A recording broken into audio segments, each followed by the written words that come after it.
The next piece of news that we have that I wanted to go through that's been in the news a lot that I'm always looking at is going to be Days Gone.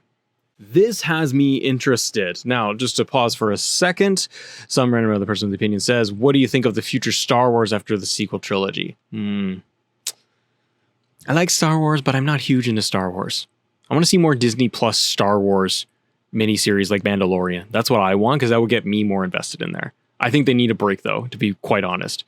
Mystic says, we need Toby's version characters like J.K. Simmons in Far From Home. Yeah, I agree. Oh, you subbed. Some random person with an opinion. You're very nice. Thank you so much for supporting. I hope you enjoy the show, enjoy the content. So Days Gone. PlayStation 4 game. It's been in the news a lot lately. They are not doing a Days Gone 2. To go through a little bit of the recap and the backstory of what this is all about, before we get into the article by IGN, Sony, and this is going to go into a third part of our conversation here on the show today, Sony is really focusing in on their first-party studios, and that's awesome. The downside is the impact that it's having to lesser secondary titles, and Days Gone had come up in the conversation in the last week to 2 weeks of there not being, and Sony shutting down a Days Gone sequel. And this then got a ton of people up in arms and upset about there not being a Days Gone 2 from Ben's studio. Because the game itself, in large part, across the board, Sony fans, Days Gone fans, people that played the game, felt that it was good, not great. Reviewers and everything at the time of when the game came out, it was plagued with bugs, tons of problems. It's a long game. Like, it's too fattening. It needs to be trimmed down by several hours. Like, it's just long in the tooth.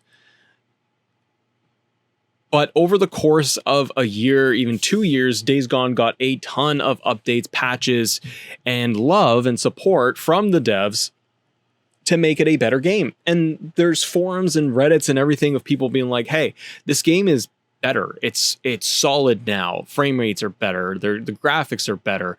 We've got all the updates and everything if you're going from your PS4 and you're playing it on the PS5. It's a good game. Is it a blockbuster 9 out of 10, 10 out of 10? No, not at all. But it is a solid game that I would have personally liked to have seen them do a sequel to, in 2 years' time. Because I think it's a good game. It was like, to me, it was like a 7. I played it and I was like, it was kind of like a 7 out of 10. That's where I would rate it. At the time, though, you're feeling like, okay, I'm getting a little bit of Sons of Anarchy mixed with The Last of Us.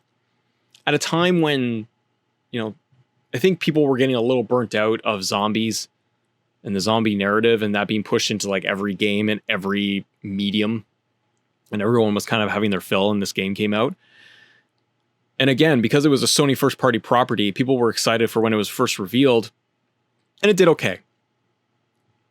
So then the news comes out that Sony is not planning to continue and not planning to do a Days Gone 2, and this got so many people in the community up in arms and upset that, hey, we're not going to get this. So going to the article at IGN, it's titled that Days Gone director says, if you love a game, buy it at full price. Don't complain if a game doesn't get a sequel if it wasn't supported at launch. Mr. Kushe, love from India. Love you, my friend. Thank you. You guys are fantastic. And some random person with the opinion says, Xbox is winning this generation. We will get into Xbox. I'm very excited about MLB The Show. Might be the only one, but I'm excited for more Game Pass. Okay, this article at IGN by Adam Bankhurst says this. Days Gone creative director and writer John Garvin said that if you love a game and want a sequel, you should buy it at effing full price. As reported by VGC, Garvin was a guest on the God of War creators David Gaffey's YouTube show and discussed many topics regarding Days Gone and his time with the video game industry and so on. Going through this article a little bit further, everybody, Garvin, who is no longer with Sony Ben, was asked if he had heard if Days Gone being added to PlayStation Plus collection on PS5 caused a, quote, meaningful uptick of engagement with the game. Gavin replied by saying, quote, I do have an opinion on something that your audience may find of interest, and it might piss some of them off, Garvin replied. If you love a game, buy it at effing full price. I can't tell you how many times I've seen gamers say, yeah, I got it on sale. I got it through PlayStation Plus, whatever. Gaffey responded by asking Garvin, how are you supposed to know if you love a game until you've played it? And the article continues and says, I'm just saying, this is Garvin who's saying, I'm just saying you don't, but don't complain if a game doesn't get a sequel if it wasn't supported at launch. Garvin replied, it's like God of War got whatever number of millions of sales at launch, and Days Gone didn't. I'm just speaking for me personally as a developer. I don't work for Sony. I don't know what the numbers are. Garvin continues to explain his reasoning by explaining a piracy situation that occurred during his time working on the PSP Siphon Filter. I can tell you that when we were doing Siphon Filter Dark Mirror on PSP, we got so effed on Dark Mirror because piracy was a thing and Sony wasn't really caught up on piracy and Dune for sales. Just to skip along a little bit further, if we look towards the bottom here, it says, so I think the uptick in engagement with the game is not as important as did you buy the game at full price? Because if you did, then that's supporting the developer directly. This article is done by Adam Bankhurst over at IGN, looking at the Gaffey article and interview with John Garvin, former director over at Bend Studio for Days Gone 2. What do you think? This is interesting. I wanted to bring this up today because the main piece that stuck with me, there's some stuff to unpack, and not to go off and put words in mouth or try to dissect it further. I think we should all go and look at the full interview and article. But based on what they're pulling out, what IGN is pulling out here, and the tone and the narrative of like, look, if you love a game, buy it at full price. And Gaffey's response by saying like, how do I know I love a game until I play it? They're going off about like, well, God of War did millions of sales at launch and Days Gone didn't. And they're saying like, buy the game at full price. That's how you support developers. And I guess essentially that's how you get a sequel. I don't know. What do you guys think? I don't entirely agree. I understand where he's coming from being the developer and seeing the uproar of fans now being upset that we're not getting a sequel to Days Gone. I can understand that, and I almost agree with that perspective of like, hey, everyone is up in arms now that they find out that there isn't going to be a sequel, and people now are shouting about how good the game is. It's the idea possibly of like, hey, where were you before? But I do take a little bit of issue with the commentary and the points here of like how upset he seems to be that like, if you want to support the game, buy it at full price.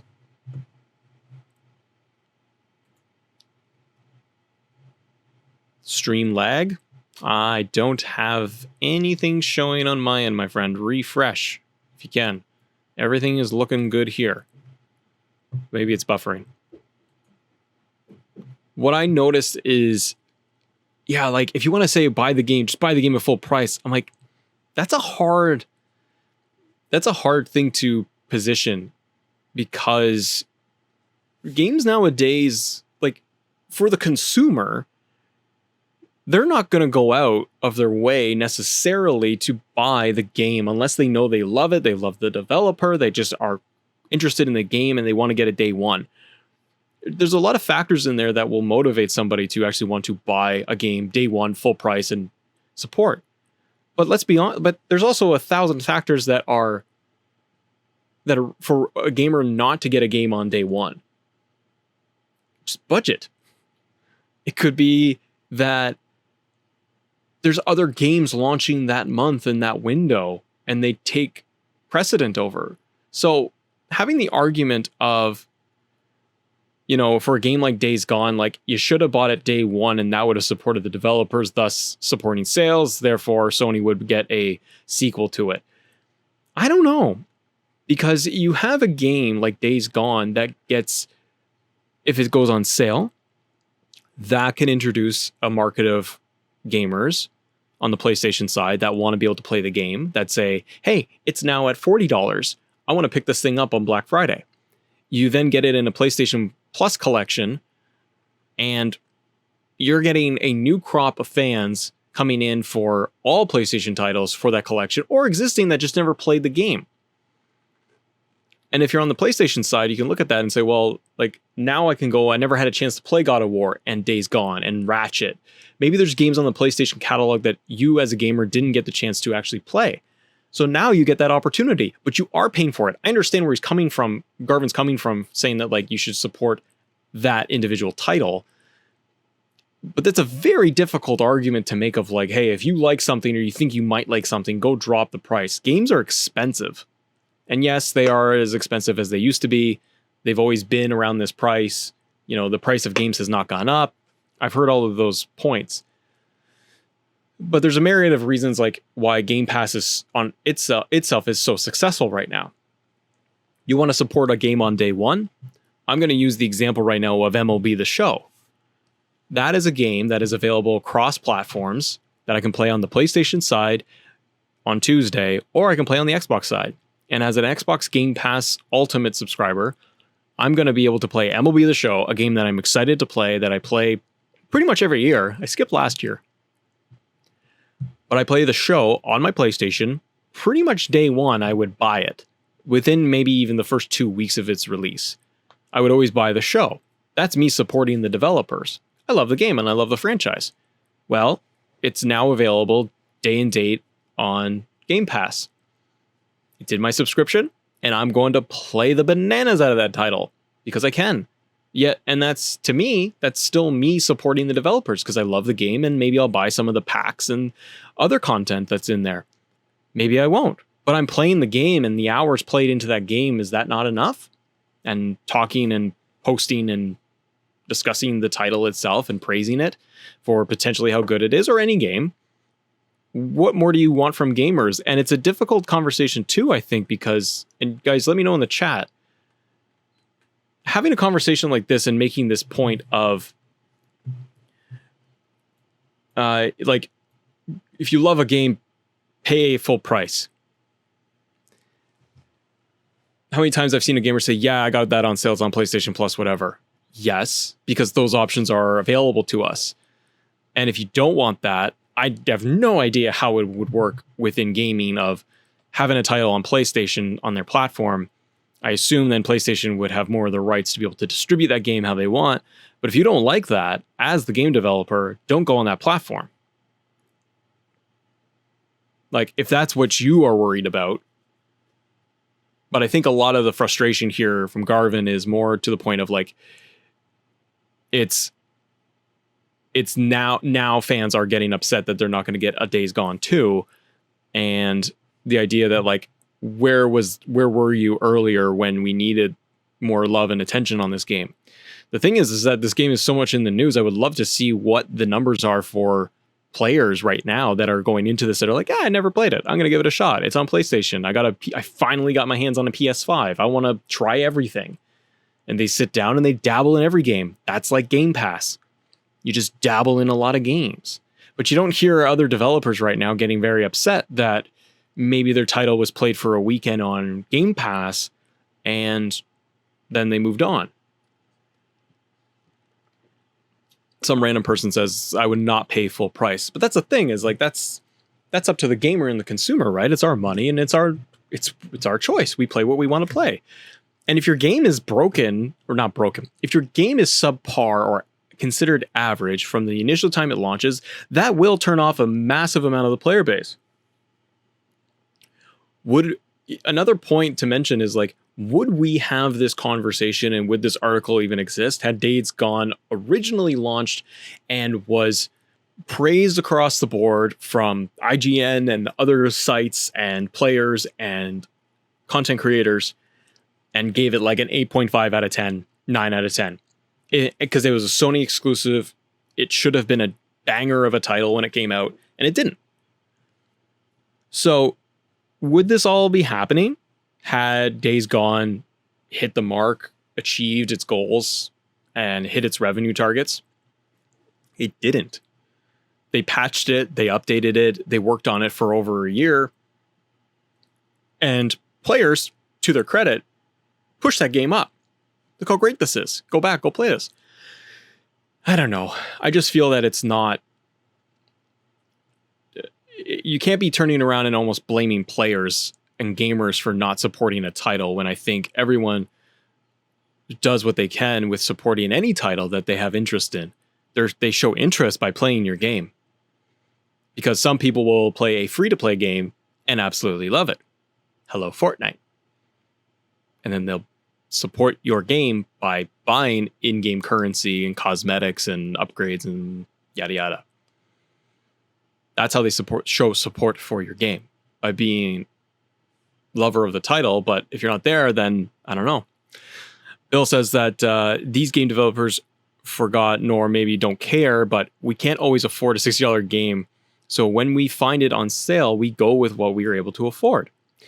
A random person says, imagine if Microsoft buys Rockstar or Ubisoft. I think they'll buy Ubisoft, but with love for Rockstar. Yeah, I don't think Rockstar would. To me, I don't think Rockstar would ever play ball with any company. But Bill, yeah, you make the good point, and that's where I am too. Is the developer in this case is possibly forgetting that, hey, gamers don't play everything, and as if there are hardcore gamers sometimes have like those go-to titles, and they'll try the other stuff or what's hot. And there's always going to be communities for different games.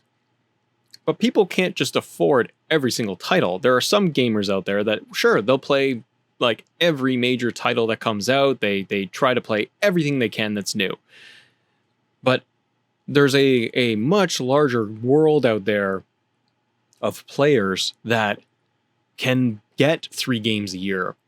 And I always think of just kind of your average player that would sit there and be like, they get Madden, Call of Duty, and, Uncharted on the Sony side. And those are their games for the year. And that's what they play with because they're just very casual at it. That's a lot of people. So to say like to that person, hey, why don't you go play this zombie killer game, Days Gone? How is it? Yeah, it's okay. Well, how much is it? Well, it's $60. It's full price. And they're like, well, if it's just okay, like I'll wait for it to go on sale. It's like anything else. Just wait for it to go on sale and then get it from there. So I don't know. I don't really agree with Garvin's comments. It's a little bit of a shot to players. I think you should... The other way you could have maybe approached this was going into, much more of a positive tone of it, of like, hey, we want to thank all of the players, the community out there for supporting this title. Unfortunately, we're not going to be getting a second go around at this. We love Days Gone. We hope that it could continue in some form in the future, but we're not going to be getting that opportunity at this time. And play nice. Instead of like, well, why didn't you just buy the game at full price when it came out and supported us if you're upset? It's like, well, gamers will move on in 2 days and they'll forget all about this and they'll move on to the next title.